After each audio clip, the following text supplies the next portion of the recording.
पश्चिम बंगाल के चुनाव नतीजों ने ढाका से लेकर काठमांडू तक ऐसी सुनामी ला दी है जिसकी लहरों से अब पड़ोसी मुल्कों की सरकारें बुरी तरह डगमगा रही हैं। बंगाल में भारतीय जनता पार्टी की उस प्रचंड जीत ने, जिसने पूरे देश को हिलाकर रख दिया, अब अपना असली असर दिखाना शुरू कर दिया है। कोलकाता की गलियों से लेकर ढाका के गलियारों तक सिर्फ एक ही शोर है। क्या आपको अंदाजा भी है कि बंगाल के चुनावी नतीजों के मात्र 96 घंटों के भीतर भारत ने कौन सा ऐसा कदम उठा लिया है जिसने पूरे पड़ोसी मुल्क की रातों की नींद हराम कर दी है?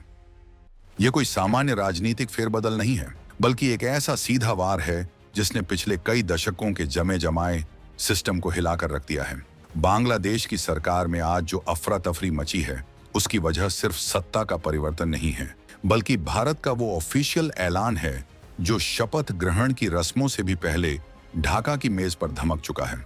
भारत ने साफ कह दिया है कि अब डील देने का वक्त खत्म हो चुका है और हिसाब चुकता करने की घड़ी आ गई है। पश्चिम बंगाल में भारतीय जनता पार्टी की इस प्रचंड जीत ने पूरे देश में टहलका तो मचाया ही है, लेकिन इसका असली झटका सीमा पार बांग्लादेश में महसूस किया गया है। चुनाव नतीजे आने के ठीक 4 दिन बाद, जब पूरी दुनिया नए मुख्यमंत्री के नाम और शपथ ग्रहण की तारीखों के इंतजार में थी, तभी दिल्ली से एक ऐसी गूंज सुनाई दी जिसने बांग्लादेश के प्रशासनिक ढांचों में हड़कंप मचा दिया।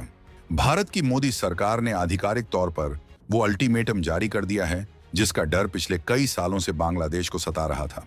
सालों से चल रहा अवैध घुसपैठ का वो खेल, जिस पर पहले की सरकारें अपनी आंखें मूंदे बैठी थीं, अब भारत के कड़े तेवरों के आगे टिकने वाला नहीं है। भारत ने बिना किसी लाख लपेट के बांग्लादेश को बता दिया है कि अब उसकी सुस्ती और बहानेबाजी बर्दाश्त नहीं की जाएगी। आखिर ऐसा क्या हुआ कि भारत अचानक इतने आक्रामक रुख में आ गया? इसका सबसे बड़ा कारण है वो नागरिकता सत्यापन यानी सिटीजनशिप वेरिफिकेशन का मामला, जिसे लेकर बांग्लादेश हमेशा से कन्नी काटता रहा है। विदेश मंत्रालय के प्रवक्ता रणधीर जायसवाल ने जब मीडिया के सामने आकर आंकड़े रखे तो पूरी दुनिया दंग रह गई। उन्होंने साफ शब्दों में कहा कि फिलहाल 2862 ऐसे मामले हैं जिनमें नागरिकता का सत्यापन लंबित पड़ा है। सबसे हैरान करने वाली बात तो ये है कि इनमें से कई मामले पिछले 5 सालों से भी ज्यादा समय से ठंडे बस्ते में धूल फांक रहे हैं।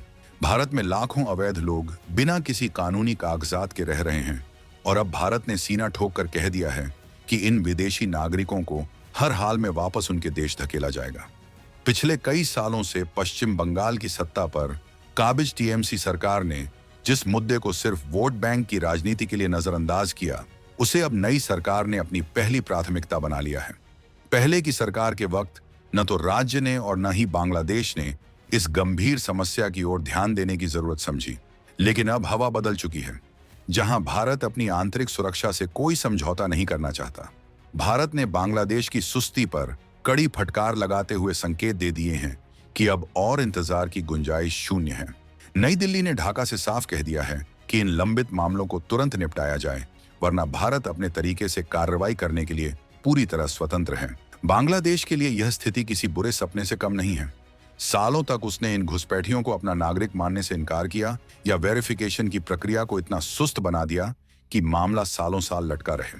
लेकिन अब भारत ने साफ कर दिया है कि यह केवल सुरक्षा का मसला नहीं है, बल्कि यह हमारी प्रशासनिक और कानूनी जिम्मेदारी भी है। भारत में अवैध तरीके से घुसकर संसाधनों पर कब्जा करने वालों के लिए अब रास्ते बंद हो चुके हैं। रणधीर जायसवाल का यह बयान कि अवैध विदेशी नागरिकों को वापस भेजना हमारी नीति का हिस्सा है, बांग्लादेश के लिए एक सीधा और कड़ा संदेश है कि उसे अब अपनी जिम्मेदारी निभानी ही होगी। भारत और बांग्लादेश के बीच जो द्विपक्षीय व्यवस्था यानी बायलैटरल अरेंजमेंट है, उसके तहत यह तय है कि अगर कोई अवैध रूप से सीमा पार करता है तो उसे वापस उसके देश भेजा जाना चाहिए। लेकिन इस प्रक्रिया में सबसे बड़ा रोड़ा होता है नेशनलिटी वेरिफिकेशन। बांग्लादेश अक्सर इस प्रक्रिया में जानबूझकर देरी करता है ताकि उसे अपने लोगों को वापस न लेना पड़े। लेकिन अब भारत ने स्पष्ट कर दिया है कि 2862 मामलों का यह आंकड़ा तो सिर्फ एक शुरुआत है। लाखों की तादाद में जो लोग अवैध रूप से यहाँ डेरा डाले हुए हैं, उनकी पहचान की जा रही है और उन्हें वापस भेजने की प्रक्रिया में अब कोई डील नहीं दी जाएगी। भारत ने जिस तरह से गुस्से भरे लहजे में बांग्लादेश की सुस्ती को आड़े हाथों लिया है, वह बताता है कि भारत की विदेश नीति में अब एक नया और ठोस बदलाव आ चुका है। भारत अब केवल गुहार लगाने वाला देश नहीं रहा, बल्कि अपनी शर्तों पर बात करने वाला पावर हाउस बन चुका है। विशेषज्ञों का मानना है कि घुसपैठ और नागरिकता का यह मुद्दा हमेशा से दोनों देशों के बीच एक संवेदनशील रग रहा है।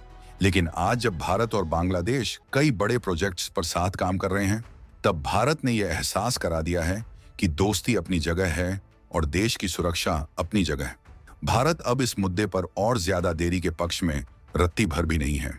बंगाल के सीमावर्ती जिलों में जो माहौल है, वह इस बात की गवाही दे रहा है कि नई सरकार की नीतियां कितनी सख्त होने वाली हैं। मालदा, मुर्शिदाबाद और नदिया जैसे जिलों में जहां घुसपैठ एक बड़ी समस्या रही है, वहां अब सुरक्षा बलों की सक्रियता और प्रशासन की चौकसी कई गुना बढ़ गई है। भारत सरकार ने साफ कर दिया है कि वह अपनी सीमाओं को अवैध गतिविधियों का अड्डा नहीं बनने देगी। बांग्लादेश को दी गई यह चेतावनी इस बात का सबूत है कि भारत अब अपने हितों की रक्षा के लिए किसी भी हद तक जाने को तैयार है। इस पूरे प्रकरण में सबसे रोचक मोड़ तब आया जब भारत ने यह साफ किया कि यह प्रक्रिया केवल उन लोगों के लिए नहीं है जो हाल ही में आए हैं, बल्कि जो सालों से यहां जड़ें जमा चुके हैं, उन्हें भी बाहर का रास्ता दिखाया जाएगा। नागरिकता सत्यापन के जिन 2862 मामलों का जिक्र किया गया है, वे केवल वो मामले हैं जो कागजों पर हैं, लेकिन जमीन पर यह संख्या कहीं ज्यादा बड़ी है। भारत सरकार अब टेक्नोलॉजी और डेटा का इस्तेमाल करके एक एक अवैध घुसपैठिए की पहचान कर रही है। बांग्लादेश की सरकार के लिए यह गले की फांस बन चुका है, क्योंकि अब उसके पास अज्ञानता का बहाना बनाने का कोई मौका नहीं बचा है। भारत की इस आक्रामक कूटनीति ने पूरी दुनिया को यह संदेश दिया है कि भारत अपने आत्मसम्मान और राष्ट्रीय सुरक्षा के मुद्दे पर कभी पीछे नहीं हटेगा। राष्ट्रवाद की यह लहर जो बंगाल के चुनावी नतीजों से उठी है, अब वो सुनामी बन चुकी है जो सीमा पार के अवैध ढांचों को ढाने के लिए तैयार है। भारत ने साफ कह दिया है कि जो हमारा नहीं है, वो यहां रह भी नहीं सकता। यह एक नए युग की शुरुआत है, जहां भारत अपनी समस्याओं का समाधान पड़ोसियों के भरोसे नहीं छोड़ता, बल्कि उन्हें समाधान निकालने के लिए मजबूर कर देता है। बांग्लादेश की सरकार अब इस कोशिश में जुटी है कि किसी तरह इन मामलों को और थोड़ा टाला जा सके, लेकिन दिल्ली के तेवर देखकर लगता नहीं कि उन्हें अब और समय मिलने वाला है। भारत के सख्त रुख ने ढाका को रक्षात्मक मुद्रा में ला दिया है। यह पहली बार है जब भारत ने इतने सार्वजनिक और कड़े मन से बांग्लादेश को उसकी सुस्ती के लिए लताड़ा है। यह केवल एक प्रशासनिक प्रक्रिया नहीं है, बल्कि यह करोड़ों भारतीयों की भावनाओं और देश की संप्रभुता का सवाल है। अवैध तरीके से आए लोगों के कारण देश के संसाधनों पर पड़ने वाला बोझ अब और बर्दाश्त नहीं किया जाएगा। इस पूरी कहानी में जो सबसे महत्वपूर्ण पहलू है, वो है भारत की जीरो टॉलरेंस नीति। चाहे वह सीमा पार से होने वाली कोई भी अवैध गतिविधि हो या बिना अनुमति के रहने वाले विदेशी, भारत ने अपनी लकीर खींच दी है। रणधीर जायसवाल का बयान महज एक प्रेस ब्रीफिंग नहीं था, बल्कि वो एक शंखनाद था कि भारत अपनी जमीन का एक एक इंच और अपने नागरिकों का एक एक हक सुरक्षित रखेगा। बांग्लादेश को अब यह समझना होगा कि सहयोग ही एकमात्र रास्ता है, वरना भारत के कड़े कदम उसके लिए भारी पड़ सकते हैं। भारत के इस कदम ने उन तमाम लोगों के मुंह पर तमाचा जड़ा है जो घुसपैठ के मुद्दे को हमेशा दबाकर रखना चाहते थे। बंगाल की नई सरकार और केंद्र की मोदी सरकार के बीच का यह तालमेल अब उस समस्या को जड़ से खत्म करने की ओर बढ़ रहा है जो आजादी के बाद से ही नासूर बनी हुई थी। भारत ने दिखा दिया है कि जब इरादे नेक और हौसले बुलंद हों तो कोई भी बाधा बड़ी नहीं होती। बांग्लादेश को अब अपनी फाइलों से धूल झाड़नी होगी और उन 2862 नामों के साथ साथ उन तमाम चेहरों की पहचान करनी होगी जो अवैध रूप से भारत में रह रहे हैं। जैसे जैसे दिन बीत रहे हैं, दबाव बांग्लादेश पर बढ़ता जा रहा है। भारत ने स्पष्ट संकेत दे दिए हैं कि यदि वेरिफिकेशन की प्रक्रिया में तेजी नहीं आई तो भारत दूसरे राजनयिक और आर्थिक विकल्पों पर विचार करने से पीछे नहीं हटेगा। ये नया भारत है जो दोस्ती निभाना भी जानता है और हक मांगना भी। बंगाल में मिली जीत ने सरकार को वो जनादेश दिया है जिसके दम पर अब कड़े और ऐतिहासिक फैसले लिए जा रहे हैं। घुसपैठियों की वापसी की यह प्रक्रिया अब रुकने वाली नहीं है, बल्कि यह और भी तेज होने वाली है। तो 5 साल से लटके हुए ये मामले बताते हैं कि कैसे पिछली व्यवस्थाओं ने देश की सुरक्षा के साथ खिलवाड़ किया, लेकिन अब एक एक दिन का हिसाब लिया जा रहा है। भारत ने बांग्लादेश को आईना दिखाते हुए कहा है कि सुस्ती अब बर्दाश्त नहीं होगी। ये संदेश केवल ढाका के लिए नहीं, बल्कि दुनिया के उन तमाम देशों के लिए है जो भारत की उदारता को उसकी कमजोरी समझने की भूल करते हैं। भारत अपनी सीमाओं के भीतर किसी भी अवैध हस्तक्षेप को स्वीकार नहीं करेगा, चाहे इसके लिए उसे कितनी भी कठोरता क्यों न दिखानी पड़े। बंगाल के चुनावी नतीजों ने केवल एक राज्य की सरकार नहीं बदली है, बल्कि पूरे क्षेत्र की भू राजनीति यानी जियोपॉलिटिक्स को बदल कर रख दिया है।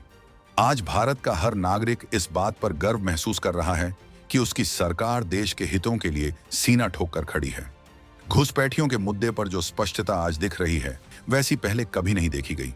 ये अटूट संकल्प ही है जो भारत को एक महाशक्ति के रूप में स्थापित कर रहा है। बांग्लादेश को अब अपनी जवाबदेही तय करनी ही होगी, क्योंकि भारत के सब्र का बांध अब टूट चुका है। भारत की इस दृढ़ता ने यह भी साफ कर दिया है कि वह अपने पड़ोसियों के साथ अच्छे रिश्ते चाहता है, लेकिन अपनी कीमत पर नहीं। अवैध विदेशी नागरिकों का मुद्दा अब केवल एक फाइल नहीं है, बल्कि यह राष्ट्रीय गौरव का विषय बन चुका है। भारत सरकार ने जिस तेजी से इस पर कदम उठाए हैं, उससे यह साफ है कि आने वाले कुछ महीनों में हमें बड़े पैमाने पर लोगों की वापसी देखने को मिल सकती है। यह प्रक्रिया चुनौतीपूर्ण जरूर है, लेकिन भारत की प्रतिबद्धता के आगे कोई भी चुनौती टिक नहीं पाएगी।